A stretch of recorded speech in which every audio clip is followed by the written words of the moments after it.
ओम नमस्ते जी। आपका स्वागत है आपका अपना चैनल आओ वेद पढ़ें में। इस चैनल पर केवल आचार्य प्रदीप कुमार शास्त्री जी का ऑनलाइन व ऑफलाइन शास्त्रीय कक्षाओं के वैदिक व्याख्यान उपलब्ध होंगे। अपने चैनल पर आने वाले वीडियो की सूचना पाना चाहते हैं तो लाइक और सब्सक्राइब करें तथा घंटी के बटन को दबाएं, जिससे कि वीडियो अपलोड होते ही सबसे पहले सूचना पा सकें। वेद पढ़ें पढ़ाएं, सुने सुनाएं, वेद का संदेश घर घर पहुँचाएं। ऋषि ऋण को चुकाएं, अपना कर्तव्य निभाएं, जीवन सफल बनाएं।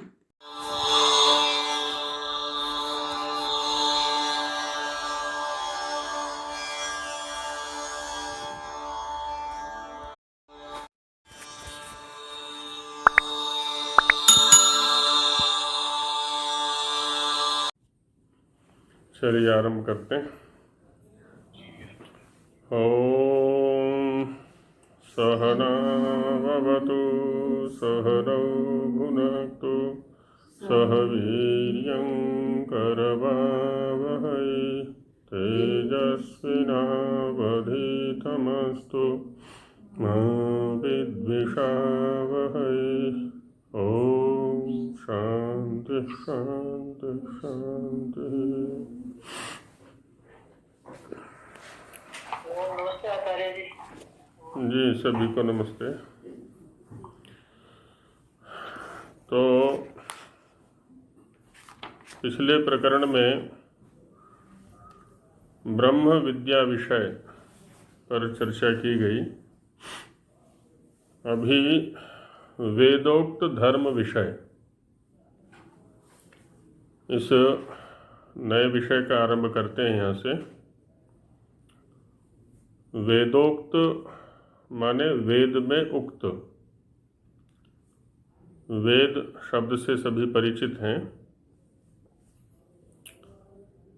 और वेदोक्त जो धर्म, वो वेदोक्त धर्म और उसका विषय अथवा वह विषय यहाँ से विचार में लिया जाएगा। ये जो धर्म शब्द है, ये व्यावहारिक स्तर पर काफ़ी दोलायमान सी स्थिति में है।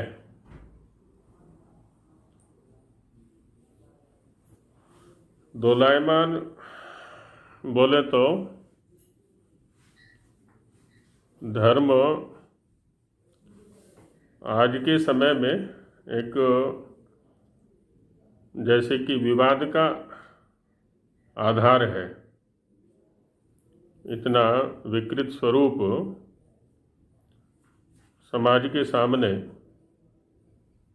इन तथाकथित धार्मिक लोगों ने प्रस्तुत कर दिया है कि आज का सामान्य वर्ग इस धर्म शब्द से कतराने सा लगा है, इसको हेय बुद्धि से देखने लगा है कि धर्म के चक्कर में नहीं पड़ना चाहिए। और इसीलिए भारतीय जो अस्मिता है आज की, वो अपने आप को धर्म निरपेक्ष घोषित करना चाहती है कि हम किसी धर्म के चक्कर में नहीं पड़ना चाहते, हम तो धर्म निरपेक्ष हैं। दो शब्द बड़े चल रहे हैं आज के प्रसंग में। एक तो धर्म निरपेक्ष और दूसरा सभी धर्म समान है। हमारे लिए तो सभी धर्म समान है, कोई छोटा नहीं है, कोई बड़ा नहीं है। और कि चाहे वैदिक हो, चाहे पौराणिक हो, चाहे सनातनी हो, चाहे मुस्लिम हो, ईसाई हो, सिख हो, है ना, कोई भी हो, तो पहले इस धर्म शब्द को समझने का हम प्रयास करेंगे कि धर्म है क्या। शास्त्रीय स्तर पर बाद में चलेंगे, पहले अपने स्तर पर समझने का प्रयास करते हैं कि धर्म है क्या। तो कौन बताएंगे कि धर्म है क्या? कोई बताने का प्रयास करेंगे कि धर्म किसको कहा जाए? आचार्य जी। जी सुमना जी। हाँ जी। धर्म वह होता है जिसको धारण करने से हमारा स्वत्व बना रहे, हम जो है वैसे ही हम बने रहे। जैसे सबके अलग अलग धर्म है, मनुष्य का अलग है, पशुओं का, ये सबके अलग अलग धर्म है।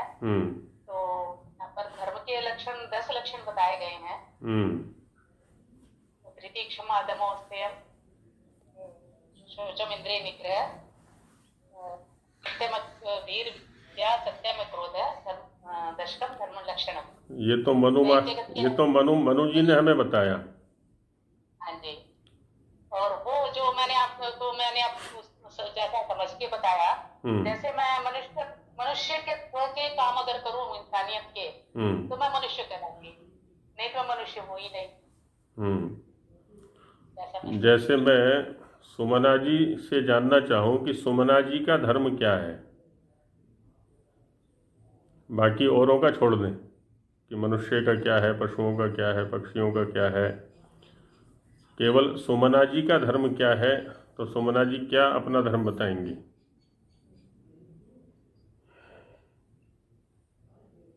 जैसा मैं अपने लिए सोचती हूँ वैसा मैं दूसरों के लिए करूँ, जैसा मैं अपने लिए जो चाहती हूँ वैसा ही मैं दूसरों वैसा व्यवहार करूँ। एक तो ये धर्म हुआ जी। और भी हो सकते हैं, बहुत सारे होते हैं धर्म। तो अच्छा व्यवहार करना सबके साथ, वेदोक्त रीति से करना, और परोपकार की भावना रखना, बहुत सुंदर। अच्छा, इसका कोई विरोधी ना हो वो धर्म है। हाँ जी, जिसका कोई विरोधी ना हो वो धर्म है। जिसका कोई विरोधी ना हो वो धर्म है। जी, सविता जी ने बताया। हाँ जी, सत्य को धारण करना ही धर्म है। सत्य को धारण करना ही धर्म है, ये आजाद जी ने बताया। जी, बहुत सुंदर। का अर्थ करने भी सही लेते हैं। हाँ जी, धर्म है कि मुझे क्या करना है और क्या नहीं करना है। सत्य को धारण करना, परोपकार में अपने जीवन को लगाए रखना, जी, ये भी धर्म है। बिल्कुल ठीक बात है। सत्य को धारण करना, अपने साथ चाहता हूँ वही व्यवहार औरों से करूँ, इसको धारण करना धर्म। जो व्यवहार में स्वयं के साथ चाहता हूँ वही दूसरों के साथ करूँ, इसको धारण करना यही धर्म है। बहुत सुंदर।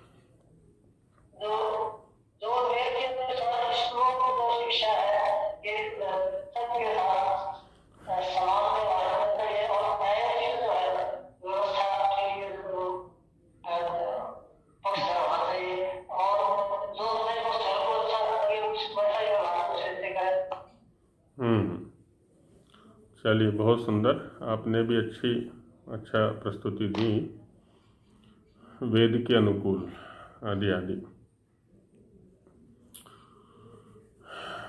तो धर्म को पहचानने की वैसे तो कई कसौटियाँ हो सकती हैं।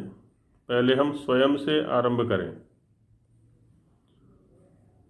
एक व्यक्ति की पहचान क्या क्या हो सकती है। जैसे सुमना जी पहले सामने आई थी, तो सुमना जी को ही सामने ले लेते हैं। तो सुमना जी की पहचान क्या क्या है? मैं सत्य बोलती हूँ, हमेशा कोशिश करती हूँ सत्य बोलने की, और किसी के साथ विरोध नहीं हो, ऐसी बातें मैं करती हूँ। सामंजस्य स्थापित करने की कोशिश करती हूँ। आपसे आपका परिचय यदि पूछा जाए तो आपका परिचय क्या है? पहचान से तात्पर्य है आपका परिचय।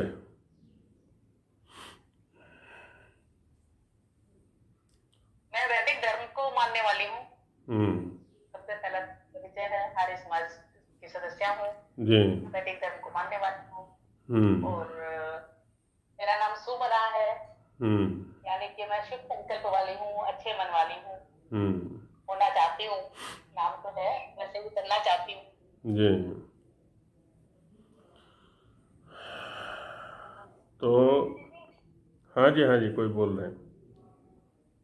वो एक प्रकार का धर्म ये भी हो सकता है कि जो इंसान मतलब जो व्यक्ति जिन जिन कार्यों में लगा हुआ है उसका वो धर्म कैसे भी हो सकता है। जैसे आचार्य पढ़ाता है तो वो उसका धर्म है, ये एक प्रकार का धर्म हो सकता है ना। जो व्यक्ति जिस कार्य में लगा हुआ है वही उसका धर्म है।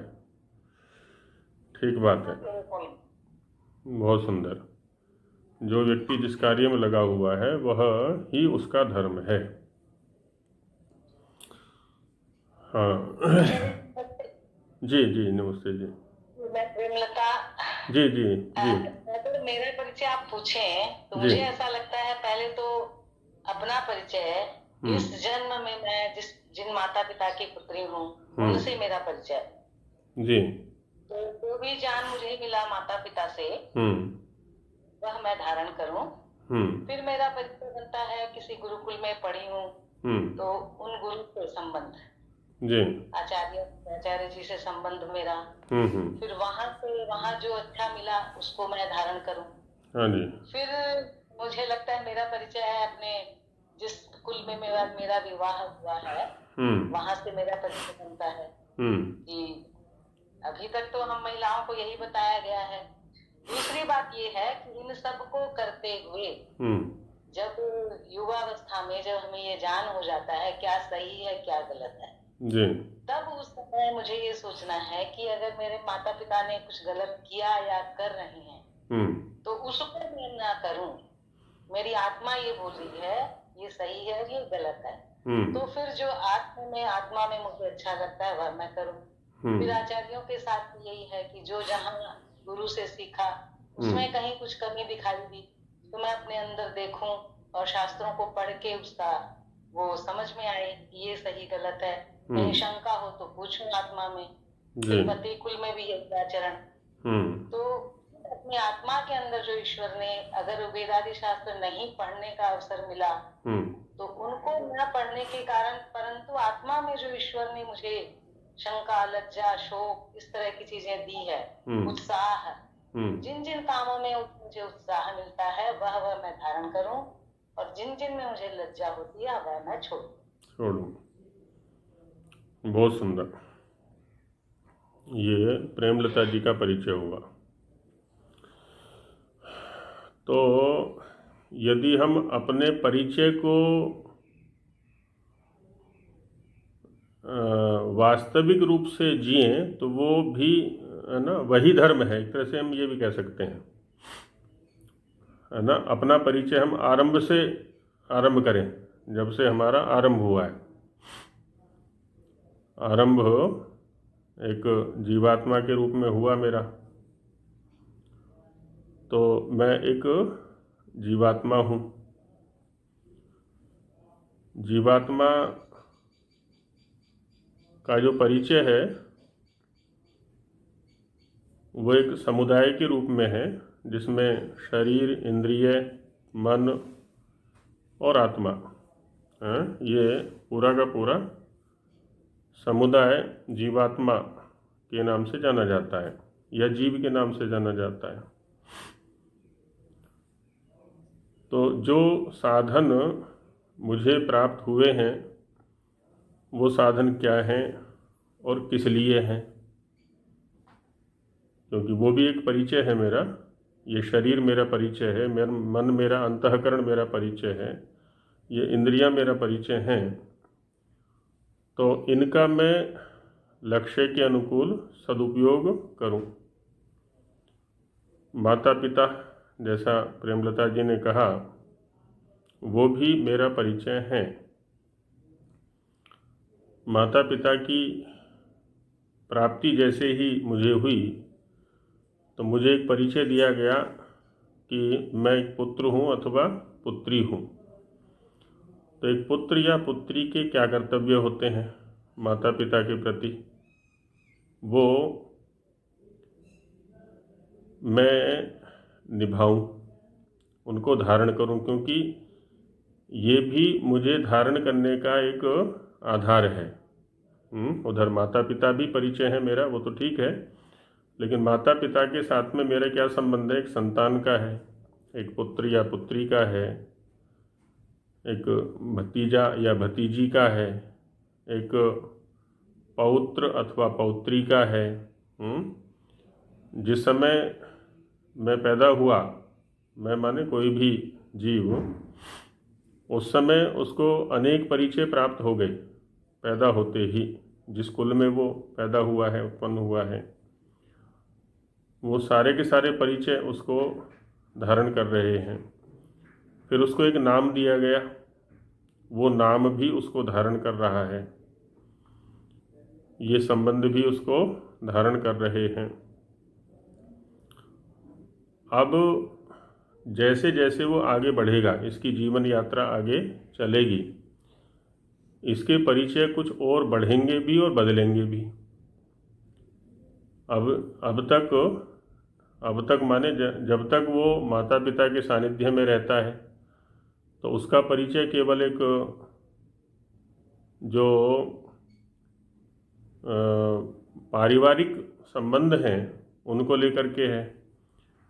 अब उसके बाद वो एक आचार्य कुल में जाता है, उसका परिचय बढ़ गया, है ना। पहले वाला परिचय सुरक्षित है, एक और परिचय उसको मिला कि ये विद्यार्थी है, और वहाँ एक परिचय उसको मित्र के रूप में भी मिला। जो घर वाले परिचय हैं, है ना, वो उतने काल के लिए छूट भी जाते हैं जितने काल वो विद्यालय में रहता है। अब वो नए परिचयों के साथ में अपने आप को पाता है, एक शिष्य के रूप में, एक अंतेवासी के रूप में, एक छात्र के रूप में, एक विद्यार्थी के रूप में, एक ब्रह्मचारी के रूप में या ब्रह्मचारिणी के रूप में, है ना। ये परिचय उसको प्राप्त हुए। इन परिचयों के साथ में कुछ काल तक वो रहा, आगे बढ़ा, जीवन यात्रा आगे चली। अब फिर परिवर्तन आए कुछ जीवन में, उसको और परिचय प्राप्त हुआ, एक पति के रूप में, एक पत्नी के रूप में, एक आचार्य के रूप में। उसकी जो भूमिकाएं हैं वो बदल गई थोड़ी सी, एक पिता के रूप में, एक माता के रूप में, एक समाज सुधारक के रूप में, उपदेशक के रूप में, पुरोहित के रूप में, एक कर्मचारी के रूप में, है ना। ये परिचय उसको और प्राप्त हुए, वो फिर और आगे बढ़ता है ना। जीवन यात्रा उसकी और आगे बढ़ी। जब जीवन यात्रा आगे बढ़ी तो अब उसके और परिचय बढ़े थोड़े से। अब उसको कोई दादा के रूप में जानता है, कोई दादी के रूप में जानता है, कोई वानप्रस्थी के रूप में जानता है, या उसको परिचय प्राप्त हुई है। कुछ प्रौढ़ता उससे अपेक्षित होती है, और आगे बढ़ा, एक सन्यासी के रूप में, एक योगी के रूप में, एक साधक के रूप में, एक समाज सुधारक के रूप में, एक सामाजिक के रूप में, है ना, एक पारिवारिक के रूप में।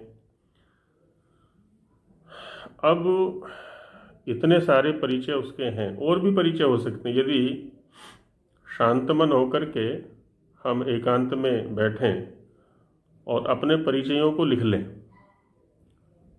कि जिस दिन से मैं उत्पन्न हुआ या उत्पन्न हुई, तब से लेकर के आज तक मुझे कितने परिचय प्राप्त हुए, कितनी संज्ञाएं मुझे प्राप्त हुई, कितने नाम मुझे प्राप्त हुए, तो क्या मैंने उन सभी भूमिकाओं को जो इन उपाधियों के रूप में, इन संज्ञाओं के रूप में मुझे भूमिकाएं मिली, उनके साथ में मैंने न्याय किया है कि अन्याय किया है।